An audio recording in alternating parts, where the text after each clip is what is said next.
My friends, before we speak of truth, let us rest in it. Before we attempt to understand, let us be still. For the deepest instruction does not come through words, and it is not received by effort. Be still, and know that I am God. That knowing is not an act of thinking. It is a yielding, a surrender, a holy pause in which the clamor of the personal sense subsides and the presence reveals itself.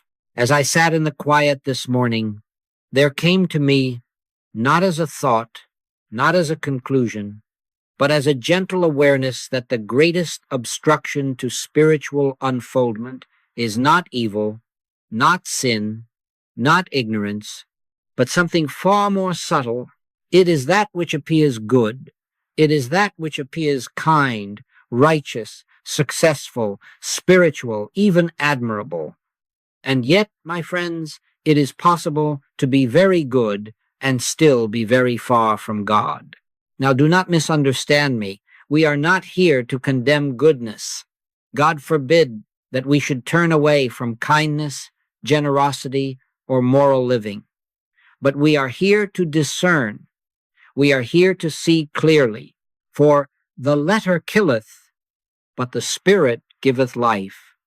And many have taken the letter of goodness and missed the Spirit of God entirely. Let us, then, begin in the silence, not to stop thought by force, not to improve ourselves, not to become better men and women, but to lay down the burden of becoming. For Jesus did not say, become something, but rather, I and my Father are one. And that oneness is not achieved. It is revealed when the false sense of separation yields. In this stillness, we do not ask God for anything. We do not bargain. We do not plead. We do not promise. We simply acknowledge, Thou art nearer than breathing, closer than hands and feet. We acknowledge that the kingdom of God is not coming, not arriving, not waiting to be earned. The kingdom of God is within you, and within this kingdom there is no striving, no comparison, no measuring of good and bad. There is only being. I would ask you, then, for this moment, to lay aside every desire to be spiritual. Lay aside the wish to heal, to improve, to demonstrate, to prove. Lay aside even the wish to understand what I am about to say, for the Christ does not enter a crowded consciousness. The still small voice is not heard in the marketplace of ideas. It is heard when the soul whispers, Speak, Lord, for thy servant heareth. This is not a lecture. It is not instruction in the ordinary sense. It is a listening together. It is a turning inward to that which has always been present, but which we have overlooked in our very goodness. And so, if at any point you feel resistance or discomfort or a quiet uneasiness, do not correct it. Do not analyze it. Simply notice. For the light does not accuse, it reveals. Remember, my friends, that the prodigal son was not lost because he was bad, but because he had gone out into a sense of himself apart from the Father. And when he returned, he did not return improved, reformed, or enlightened. He returned empty. He returned hungry. And when he was yet a great way off, the Father saw him. Grace did not wait for worthiness. Grace responded to surrender. So we begin here not with answers, but with openness, not with effort, but with receptivity, not with human good, but with the willingness to let even our goodness be examined in the light of Spirit. And if you can remain with me in this stillness, without judgment and without defense, you may discover that what you have been holding on to as virtue has quietly been standing between you and the living God. Let us rest, then, in the silence. Let us allow the presence to speak for itself, for it is not by might, nor by power, but by my Spirit, saith the Lord. Now, having rested for a moment in this stillness, we may begin to look not outwardly, but inwardly at a paradox that the human mind resists with all its strength. It is a paradox so subtle that it often hides itself beneath our highest ideals, our noblest intentions, and our sincerest prayers.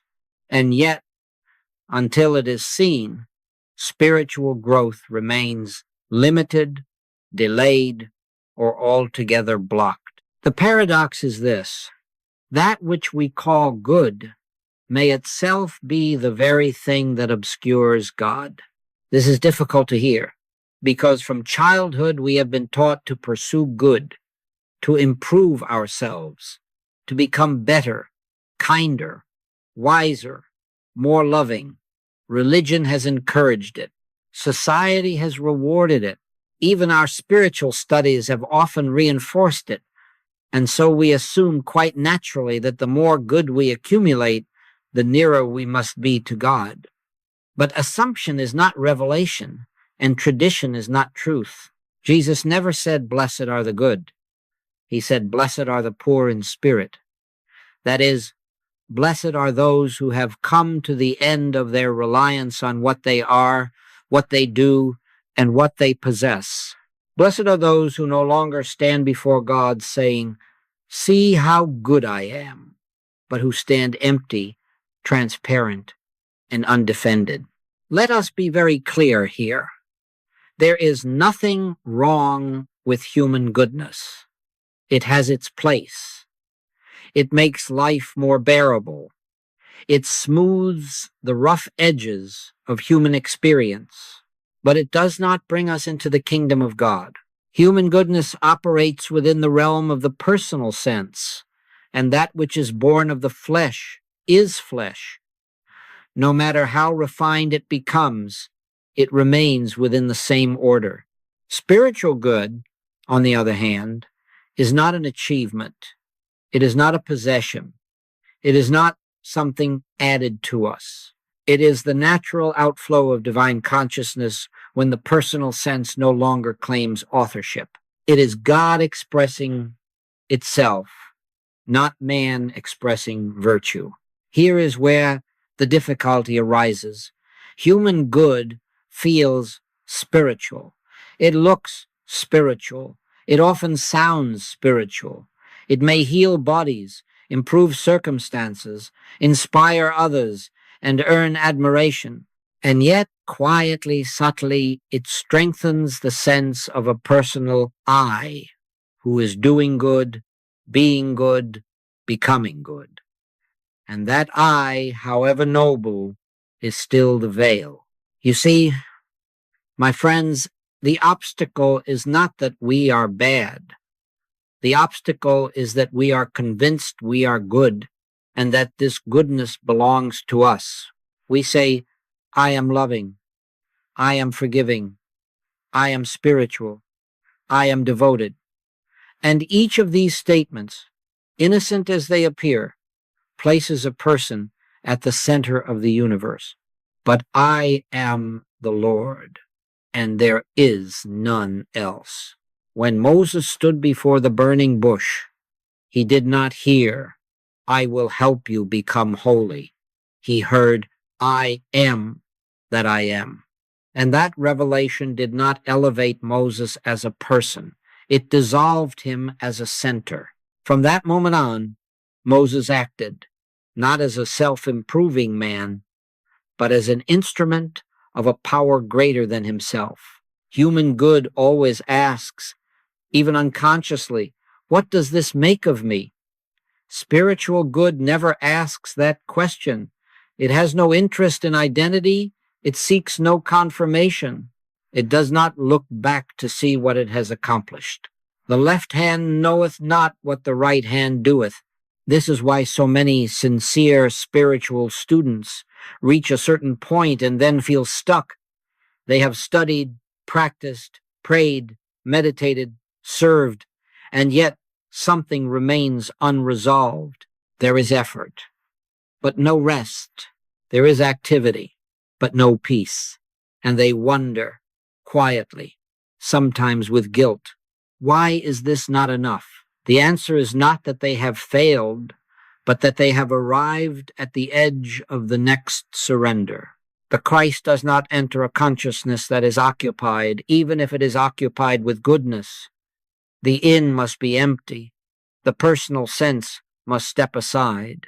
And this stepping aside does not mean becoming immoral, indifferent, or inactive. It means relinquishing authorship. It means yielding the throne. Not I, but Christ liveth in me. That is not poetry. It is not theology. It is a statement of fact that becomes true only when the personal I ceases to claim credit for the good that appears. So we are not here to abandon goodness. We are here to see through it. We are here to let it fall away as a foundation so that something deeper, quieter, and infinitely more powerful may take its place. Except a grain of wheat fall into the ground and die, it abideth alone. Human good, however admirable, still abides alone. Spiritual good abides in God. If you feel a resistance rising, let it rise. If you feel confusion, let it be. We are not correcting anything yet. We are only uncovering. For truth does not force itself upon us. It waits until we are willing to see. And so we continue, gently but honestly, into a clearer distinction, one that must be understood, not intellectually, but spiritually, between what appears good to man and what is eternally good in God. Now we come to a point that must be approached with great tenderness, for the human heart is deeply attached to its goodness. We must look carefully, prayerfully, and without judgment at the difference between what the world calls good and what the Spirit reveals as good. For unless this distinction is clearly discerned, the student may spend a lifetime in sincere effort and never enter into rest. Human good always begins with a person. It begins with the sense of I. I must be better. I must be kinder. I must be more loving, more forgiving, more spiritual. And there is nothing wrong with this stage of unfoldment. Indeed, many have not even reached it. But we must understand that human good is an activity of the personal mind operating within the belief of separation. It assumes that there is a self apart from God that must be improved, educated, healed, or refined. Spiritual good, on the other hand, has no beginning in a person. It does not arise from effort, intention, or discipline. It is the natural outflow of divine consciousness when the belief in a self apart from God has yielded. Spiritual good does not do. It appears. It does not improve. It reveals.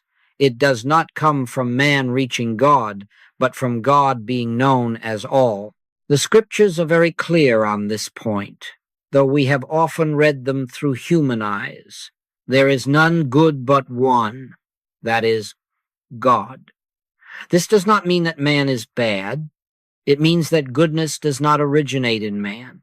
The moment we accept that goodness is personal, we have already departed from the spiritual realm into the human. Human good says, I am loving. Spiritual good says nothing at all.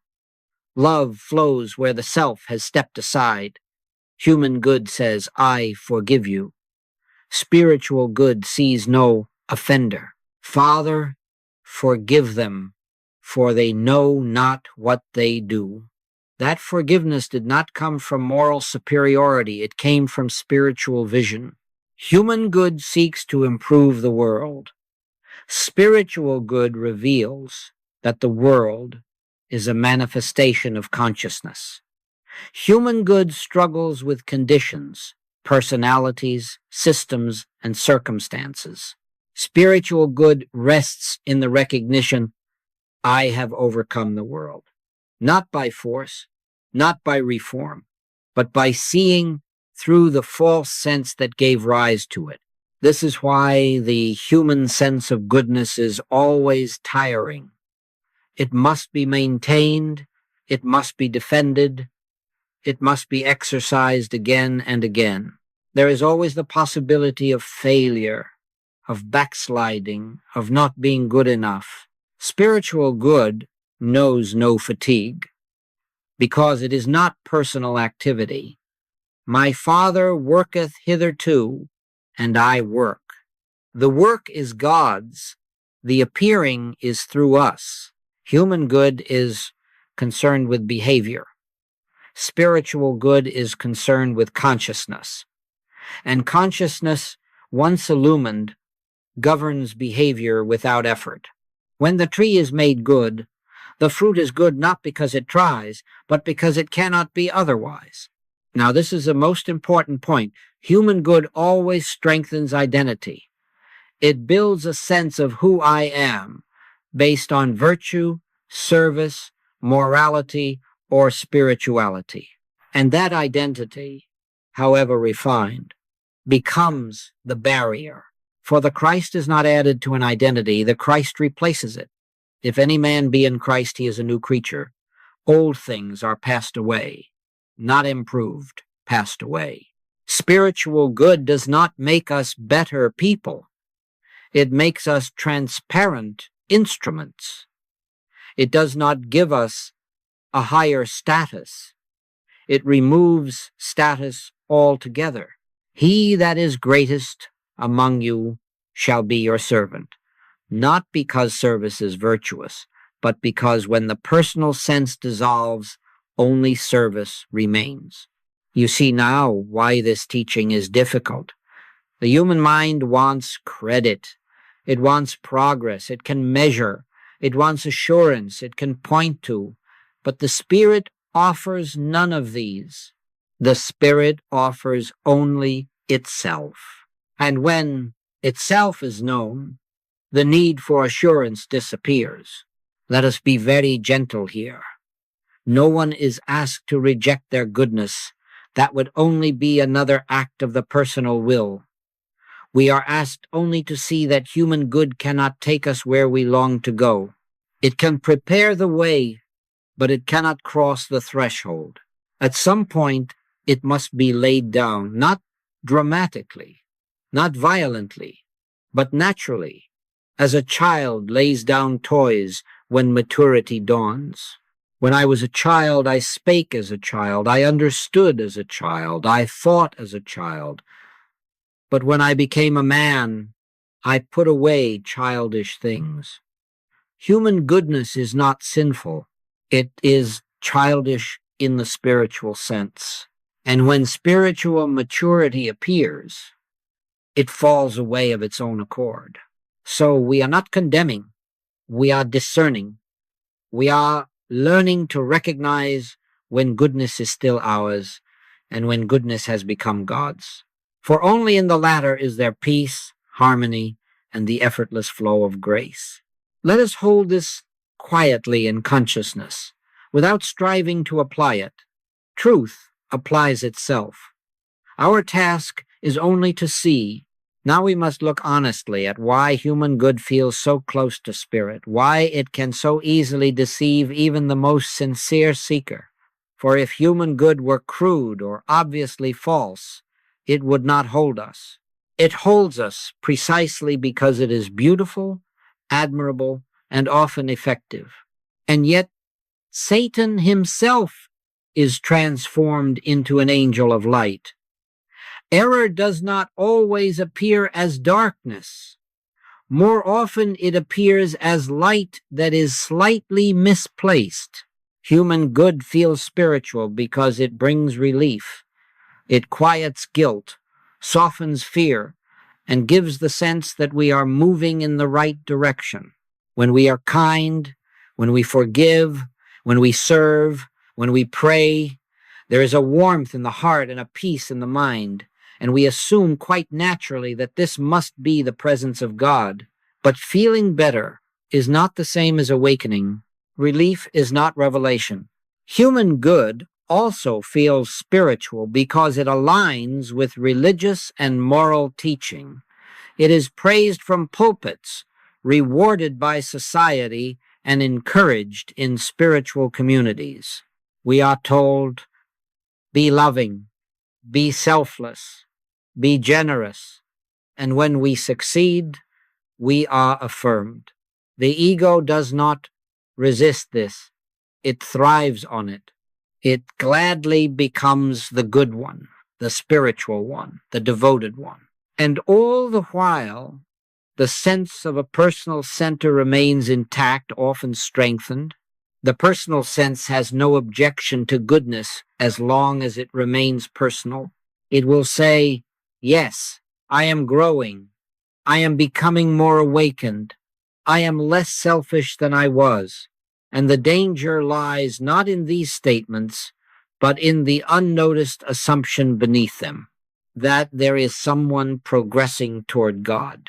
Yet the truth is, God is not reached by progress.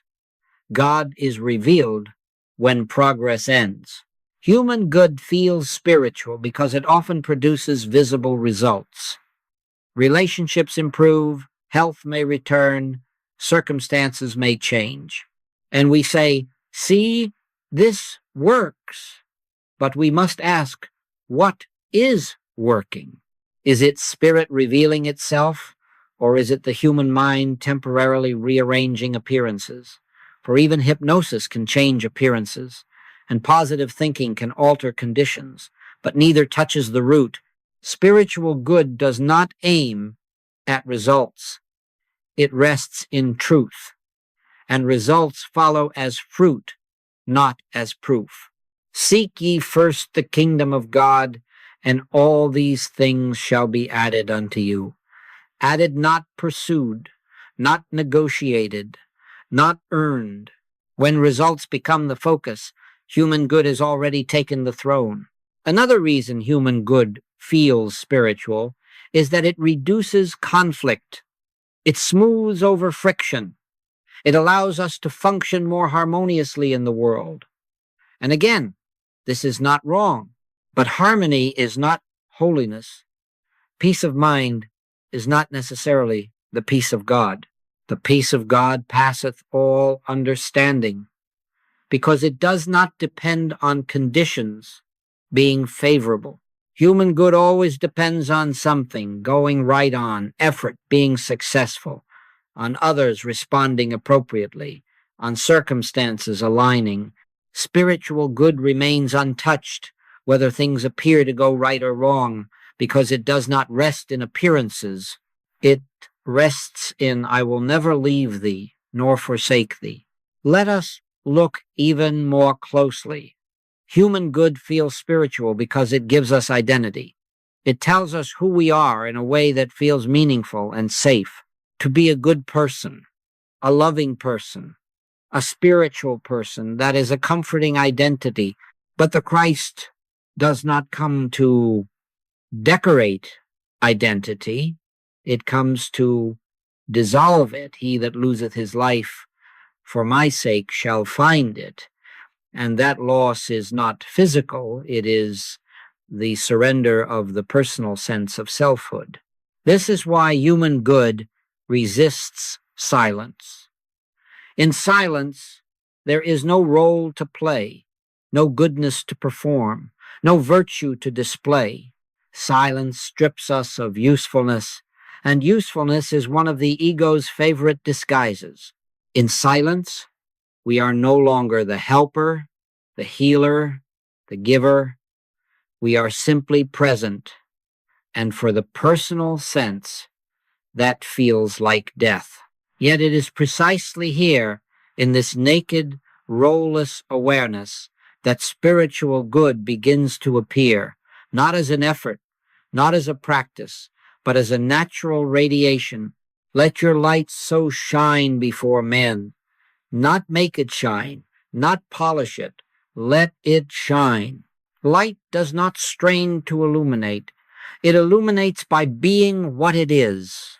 Human good always asks, even subtly, am I doing this right? Spiritual good never asks that question. It has no self-reference. It does not look back upon itself. It does not evaluate. It flows. And so, my friends, we begin to see why human good can hold us captive. It feels right. It feels noble. It feels close to God. But closeness is not oneness. Nearness is not union. And at some point, quietly, gently, but unmistakably, we must be willing to let go of even our most cherished sense of goodness, so that God alone may be revealed as good. This letting go is not an act of will. It is an act of surrender.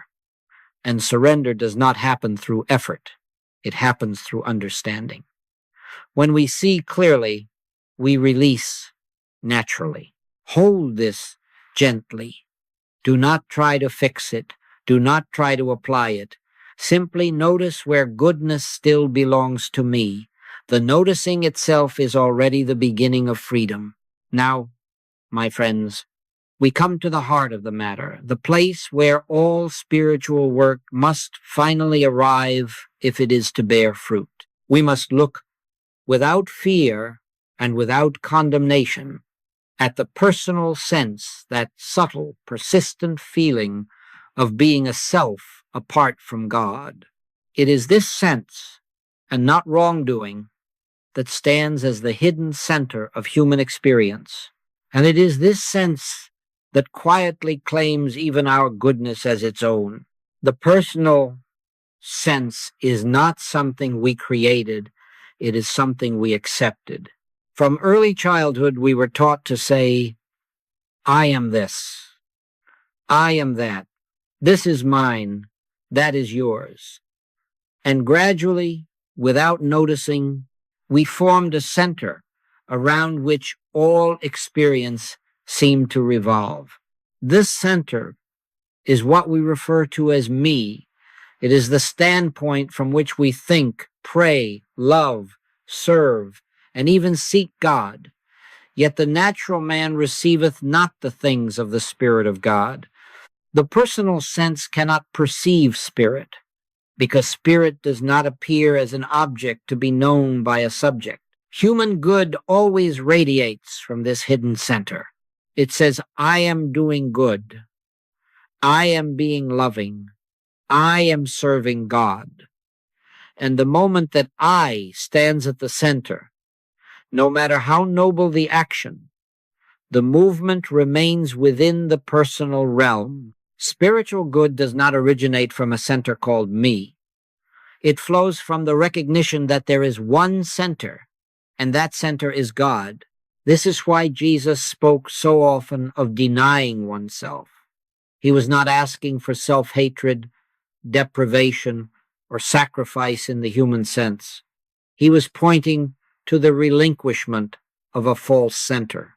If any man will come after me, let him deny himself.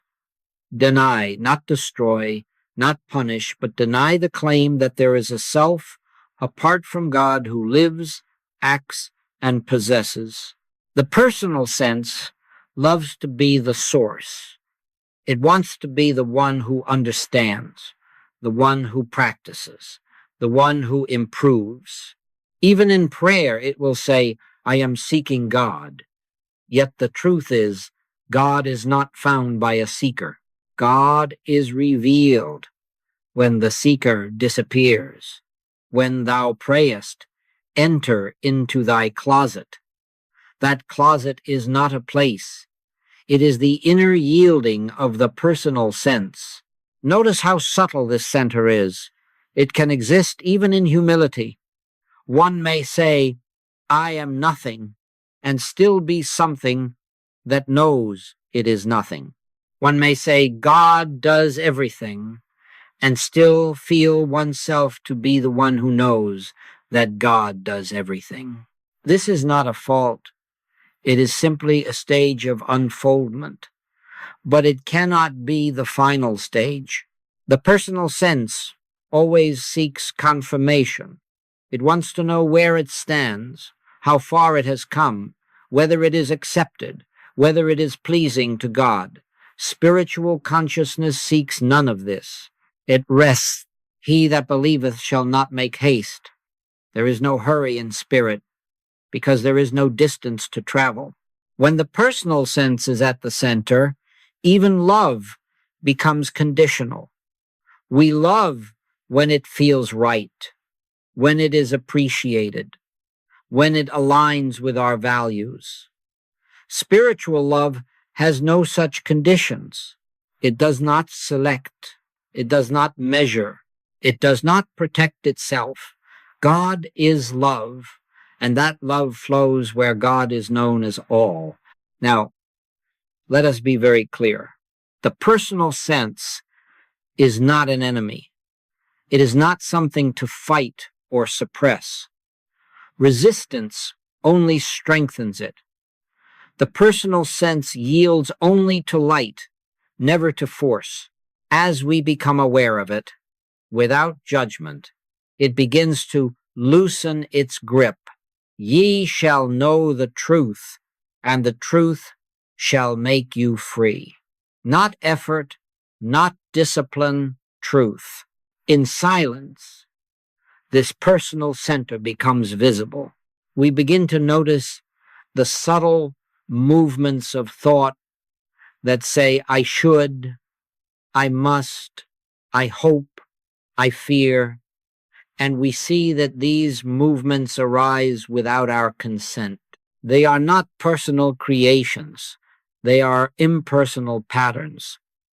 Seeing this, we begin to realize that the I we have been protecting is not what we are at all.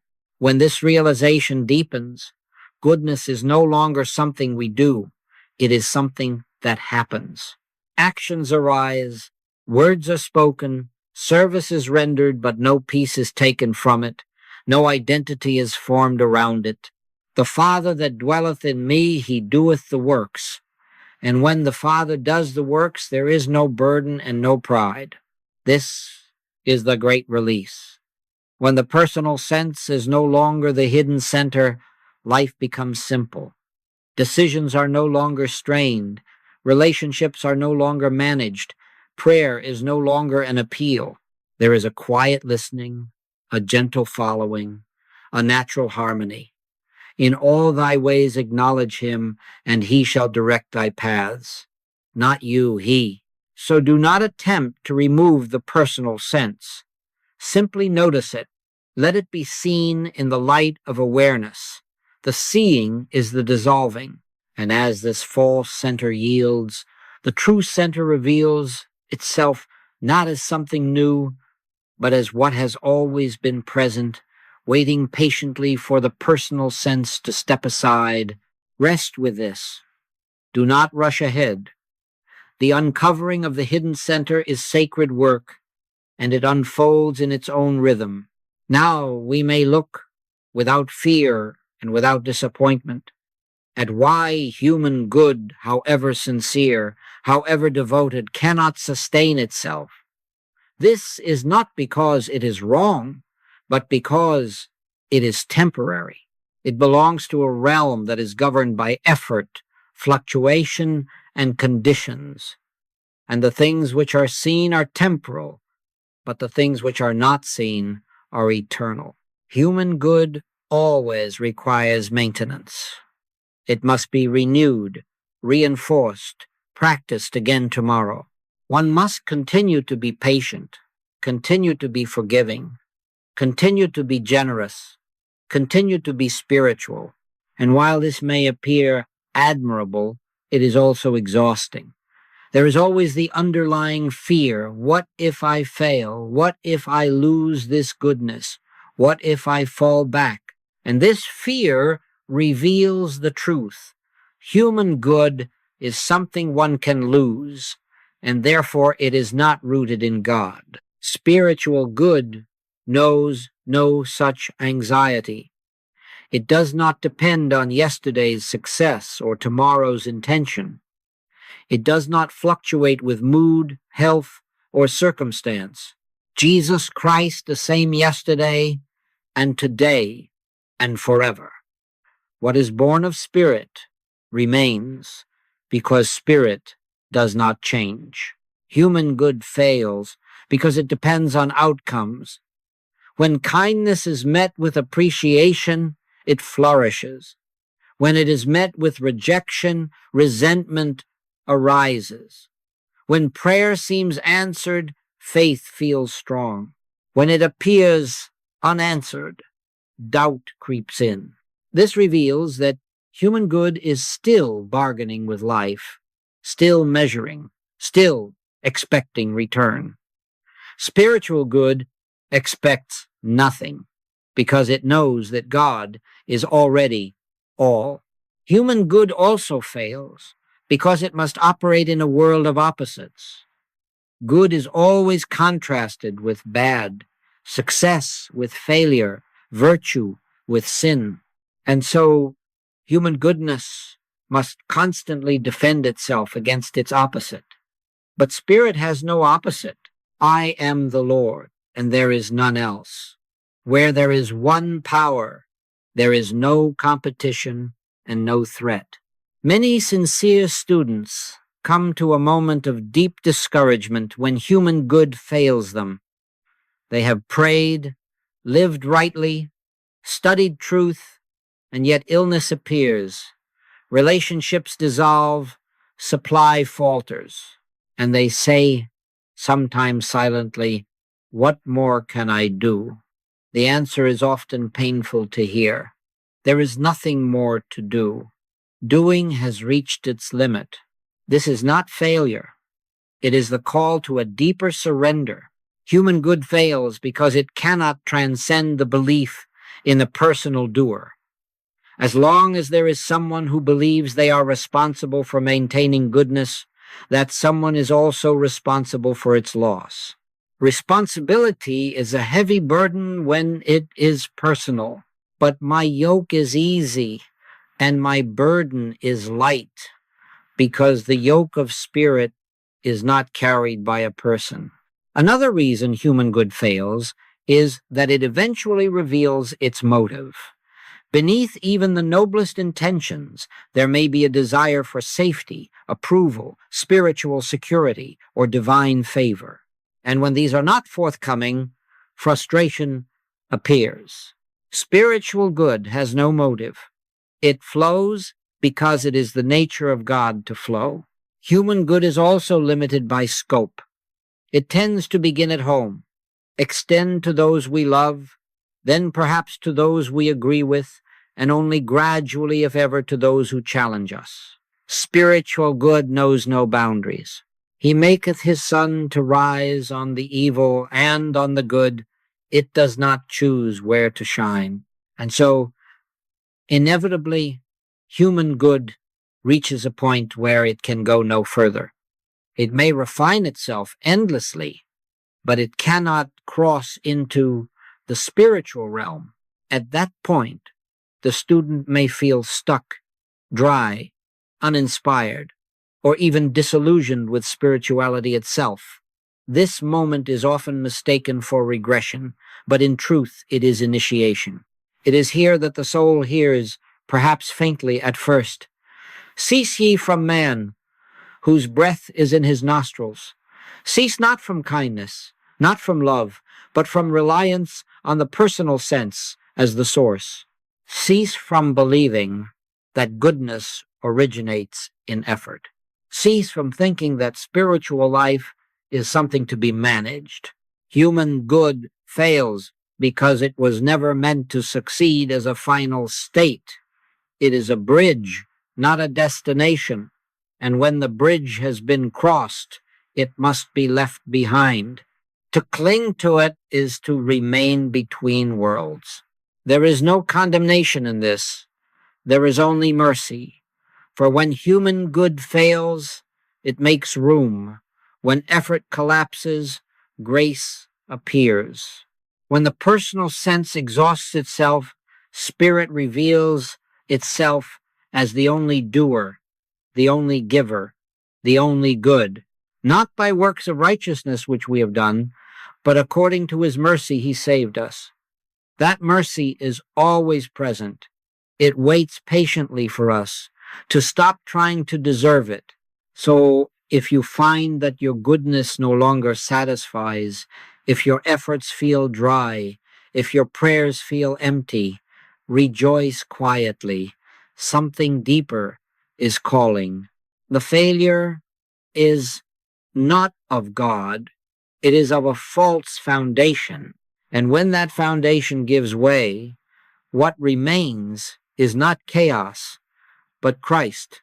Rest with this truth. Let it unfold in you. There is no hurry. The Spirit knows the hour. Now we must look at something so deeply hidden in human consciousness that most are not aware of it until the light exposes it. It is not spoken aloud, and often it is not even admitted to oneself.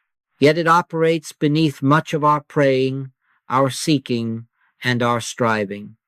It is what may be called the subtle bargain with God. This bargain does not announce itself as selfishness. It often wears the garments of devotion, obedience, and sacrifice. It says quietly, if I live rightly, God will protect me. Or, if I pray faithfully, God will bless me. Or, if I give enough, forgive enough, surrender enough, God will take care of my health, my supply, my family. And because these thoughts are seldom conscious, they are rarely examined. Yet, my friends, the moment there is an if in our relationship with God, we have already departed from grace. Grace does not respond to conditions. Grace does not negotiate. Grace does not wait upon human behavior. While we were yet sinners, Christ died for us. That is to say, grace precedes worthiness. It does not follow it. The subtle bargain with God keeps us forever in the position of a petitioner. It keeps us asking, hoping, waiting, wondering whether we have done enough, whether we have believed strongly enough, whether we have been sufficiently spiritual. And this state of mind, however sincere, is not prayer, it is anxiety clothed in reverence. True prayer begins when bargaining ends. True prayer begins when the soul rests in the recognition God is. Not God will be, if. Not God will do, if. But God is. Before they call, I will answer. And while they are yet speaking, I will hear. There is no interval in spirit between request and fulfillment, because there is no request. Human good feeds this bargain because it promises leverage. It suggests that by being good we can influence God, persuade God, or secure God's favor. But God is not influenced. God is not persuaded. God is not withholding. He openeth his hand and satisfieth the desire of every living thing. The only thing that closes the hand is our belief that it must be opened by effort. This is why so many prayers, though sincere, feel unanswered. They are addressed to a God who must be convinced, reminded, or moved. But your Father knoweth what things ye have need of before ye ask him. Then why ask? Not to inform God, but to surrender the belief that we are separate from the source of our good. The subtle bargain with God also keeps us measuring outcomes. When things go well, we feel affirmed. When things go poorly, we question ourselves. Where did I miss it? What did I do wrong? What more must I give up? And this endless self-examination only strengthens the personal sense. It never brings peace. Spiritual understanding dissolves the bargain entirely. It reveals that God is not a giver and man a receiver, but that God is the substance, activity, and life of man. I and my Father are one. There is no transaction in oneness. There is only expression. This does not mean that conduct is irrelevant. It means that conduct is not causative. Right action flows from right consciousness. It does not produce it. When the bargain ends, obedience becomes natural rather than strategic.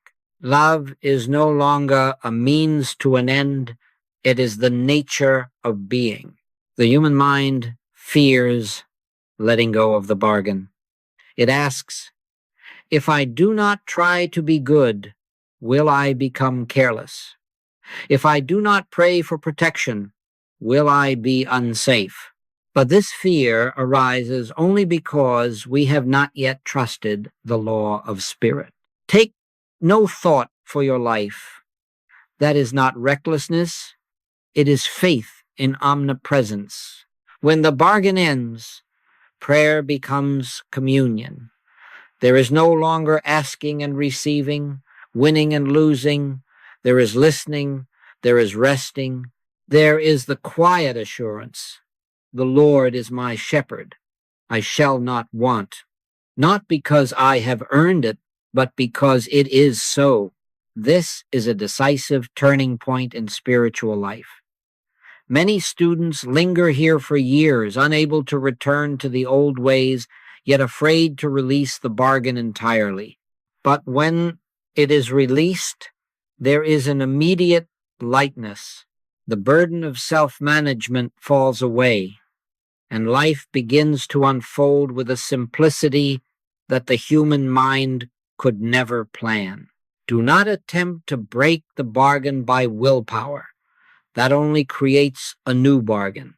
Simply notice where it operates. Let it be seen in the light of understanding. What is seen loses its power. And as this subtle transaction dissolves, something very gentle and very real takes its place. Not expectation, not hope, but trust. A trust that does not look ahead, because it rests in I am with you always. Now we come to a turning point that marks the passage from the outer courts into the sanctuary. It is a shift so profound that many pass it by without recognizing what has occurred. And yet, until this shift takes place, spiritual life remains largely a matter of effort, expectation, and disappointment. This is the movement from demonstration to revelation. Human good is always concerned with demonstration. It seeks to prove truth by results. It asks, does this work? It measures spiritual understanding by outer harmony, by improved health, better circumstances, happier relationships. And again, let us be clear, harmony does appear as consciousness changes. But when demonstration becomes the goal, truth is reduced to a tool, and God becomes a means to an end. Spiritual revelation is entirely different. Revelation is not something we cause, it is something we receive when the personal sense yields. Revelation does not aim at changing conditions. It reveals the nature of reality. And when reality is known, conditions adjust naturally without strain or struggle. Seek ye first the kingdom of God. That seeking is not an activity. It is a surrender of false priorities. In the stage of demonstration, prayer is often directed toward a problem. We bring illness, lack, conflict, or fear to God and ask for correction. In revelation, prayer is no longer about problems at all. It is a resting in the recognition of God's allness. What God hath cleansed, that call not thou common. When God is known as all, there is nothing left to correct. Demonstration keeps the mind active. It asks, am I holding the truth correctly? Am I denying error strongly enough? Am I affirming rightly? Revelation quiets the mind. It asks nothing. It waits. In returning and rest shall ye be saved. In quietness and in confidence shall be your strength. This quietness is not passivity, it is receptivity. The human mind is uncomfortable here because it feels unproductive. It feels as though nothing is being done. But what is being undone is far more important. The false sense of a personal doer is loosening its grip, and as it loosens, the Christ reveals itself, not as an idea, but as living presence. Demonstration still assumes separation. A person here, a problem there, and God somewhere beyond, intervening if properly approached. Revelation reveals that there has never been separation. Lo, I am with you always, not after prayer, not after improvement, but always. This is why revelation cannot be forced. It does not come through intensity, repetition, or willpower. It comes when we are willing to let go of our need to see results. The desire for proof must die before truth can live. Except a corn of wheat fall into the ground and die, it abideth alone. The dying here is the dying of the need to demonstrate. When revelation dawns, even briefly, something changes permanently. We may still face challenges, but we no longer approach them with anxiety. We no longer try to fix life. We listen. We allow. We trust the rhythm of spirit. The steps of a good man are ordered by the Lord, ordered, not planned by human reason. This does not mean that action ceases. It means that action arises from listening rather than from fear. Words are spoken. Decisions are made. Service is rendered, but without tension. The sense of burden disappears because the weight of responsibility has been transferred from the personal sense to divine intelligence. In demonstration, we try to use truth. In revelation, truth uses us. And there is all the difference in the world between the two. Many students resist this shift because they fear losing control. They ask, if I stop demonstrating, what will happen to my life? The answer is simple. Life will be governed, not by chance, not by fate, but by divine law. The government shall be upon his shoulder, not upon yours. Let this be very clear. Revelation does not make us indifferent to the world. It makes us responsive in a deeper way. We are no longer reacting to appearances. We are responding to inner guidance. And this guidance does not shout, it whispers. It is heard only in stillness. So if you find yourself weary of techniques, tired of trying to make truth work, perhaps you are being invited into revelation. This invitation does not come with instructions. It comes with an inner nudge to rest, to trust, to let go. Do not hurry this. Revelation unfolds in its own time, but when it comes, even as a glimpse, it leaves behind a quiet assurance that no demonstration could ever provide. Eye hath not seen, nor ear heard, neither have entered into the heart of man, the things which God hath prepared for them that love him. Those things are revealed, not achieved. Now we come to that sacred place where all pretense falls away, not by effort, not by discipline, but by the gentle light of awareness itself, we come to silence. And it is here, more than anywhere else, that human good is exposed not as sin, not as error, but as limitation. Silence is not merely the absence of sound. It is the absence of personal effort.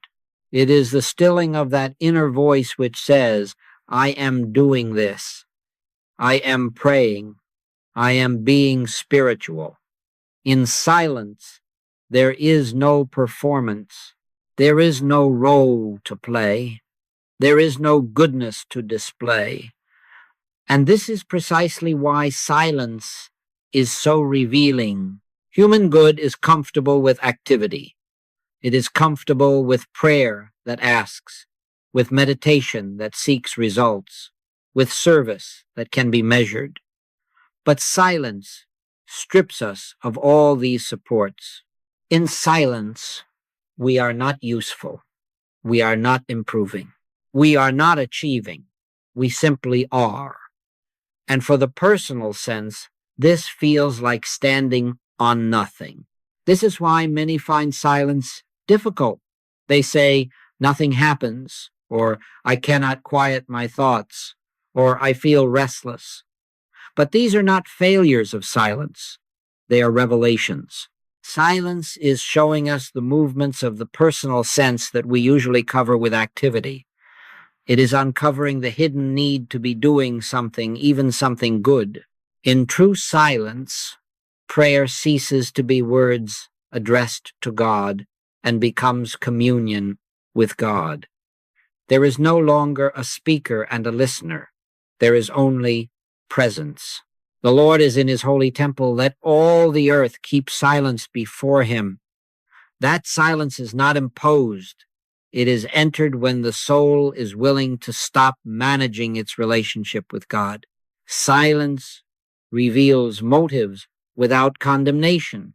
In the quiet, we may notice a subtle desire for reassurance, for safety, for approval, even from God. We may notice the hope that this silence will make us better, calmer, more spiritual. And as these motives are seen, they lose their power, not because we reject them, but because we no longer hide them. Silence is merciless to the ego and infinitely merciful to the soul. It does not argue with our goodness. It simply shows that goodness does not need a manager. Be still and know. Know, not become, not achieve, not improve, but know. Knowing is immediate.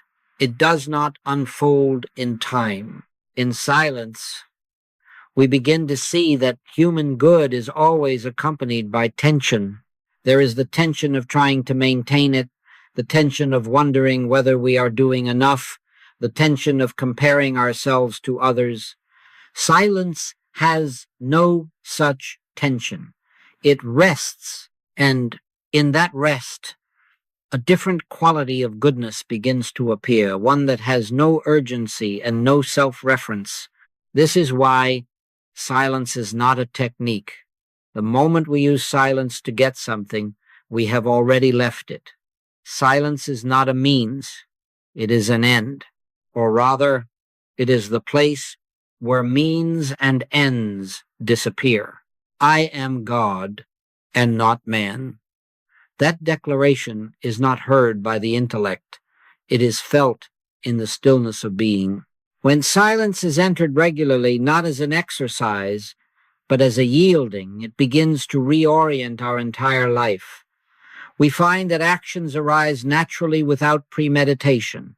Words come without strain. Decisions are made without anxiety. And we realize that much of what we thought was goodness was actually control disguised as virtue. Silence exposes human good because silence has no interest in appearances. It does not care how spiritual we seem, how correct our theology is, or how devoted our practice appears. It reveals only what is real, and what is real does not need our help. In this silence, we begin to understand why Jesus so often withdrew from the crowds, why he went apart to pray, why he said nothing before his accusers. He was not retreating, he was abiding. He was not seeking guidance, he was resting in union. I do nothing of myself, but as my Father hath taught me, I speak these things. This is the silence that heals, not because it targets illness, but because it reveals wholeness.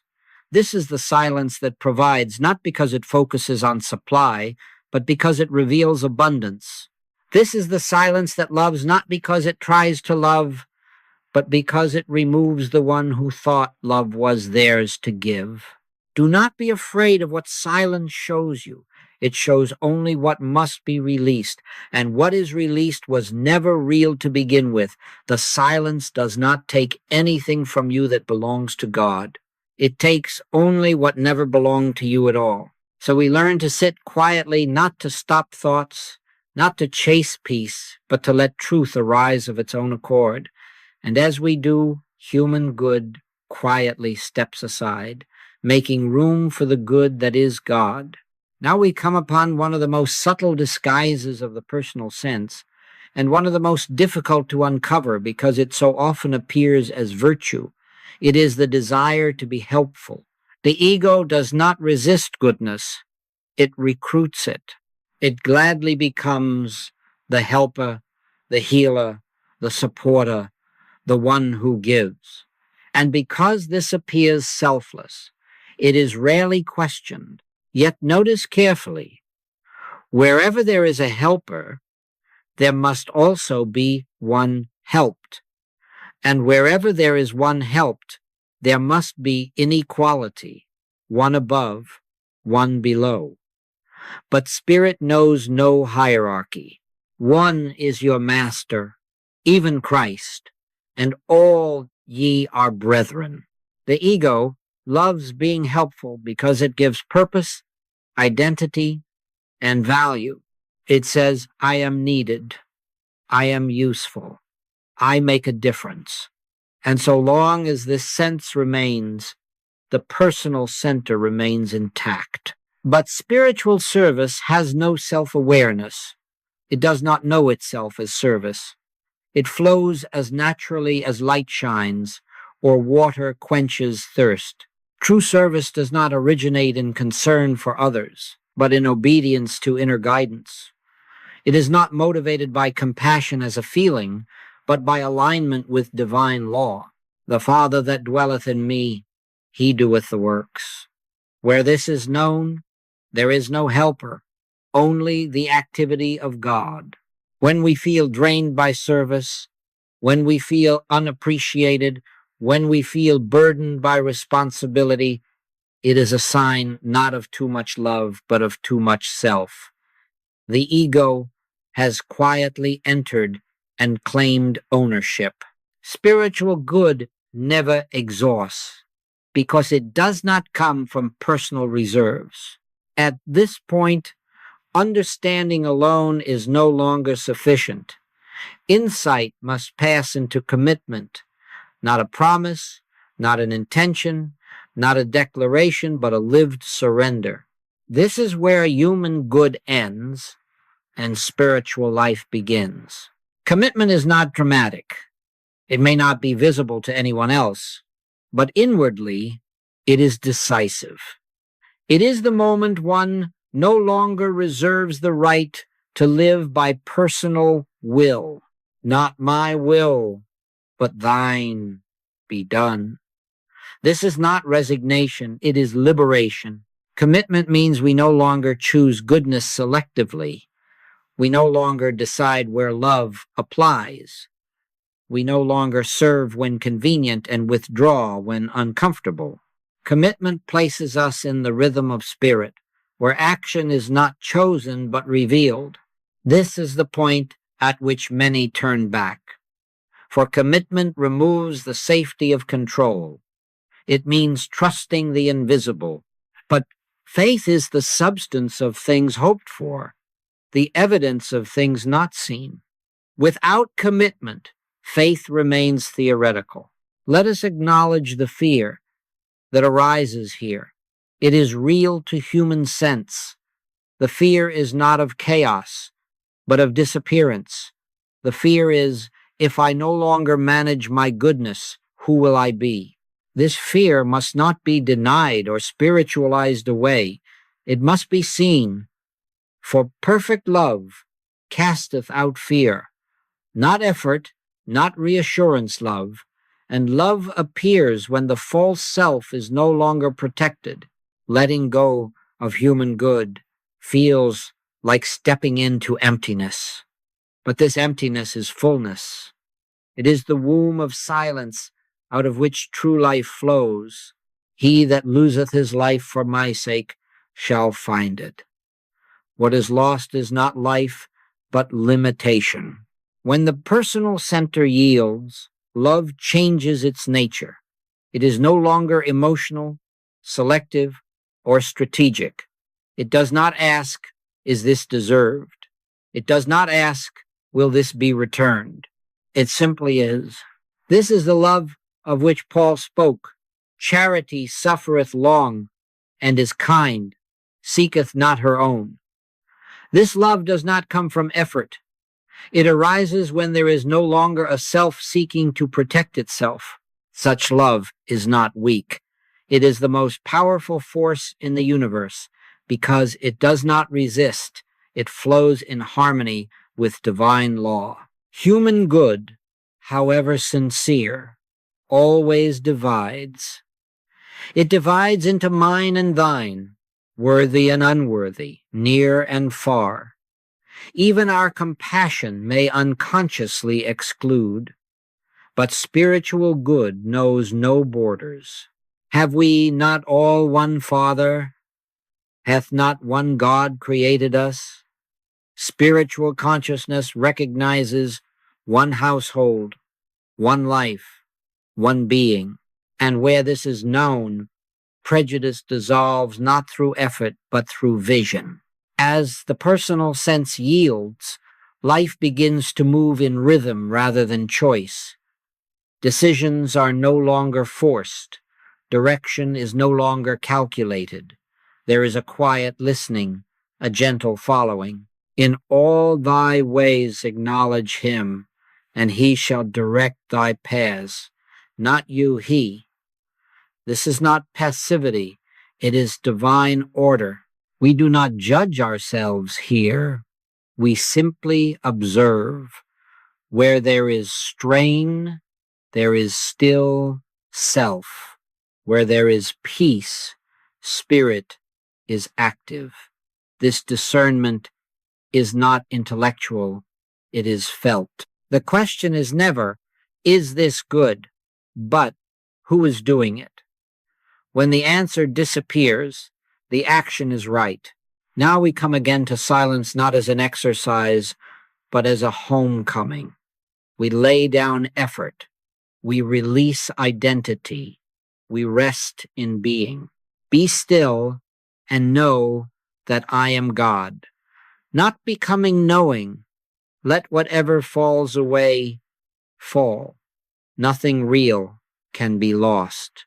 And so, my friends, we come to the end of effort and the beginning of life. Not a life improved, but a life revealed. Not a goodness practiced, but a goodness expressed. You are not here to be good.